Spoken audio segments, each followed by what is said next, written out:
बातमी आहे यवतमाळमधून। यवतमाळमध्ये शेतकऱ्यांनी काळा दिवस पाळलाय। शेतकरी विरोधी कायद्याला काळे झेंडे दाखवून यावेळी निषेध करण्यात आला।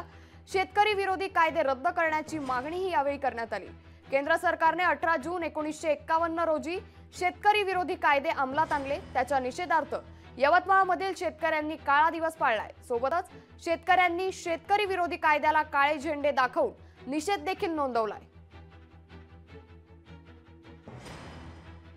सगळं शेतकरी वर्ग वाकद या गावामध्ये 18 जून रोजी जो कायदा अंमलात आला त्याचा निषेध करण्यासाठी ते सगळे जमलेलो आहोत। शेतकऱ्यांनी जो माल विकतो तो विकवता येत नाही। उदाहरणार्थ एक कंपनी सुई तयार करते पण त्याचा दर ते कंपनी ठरवते।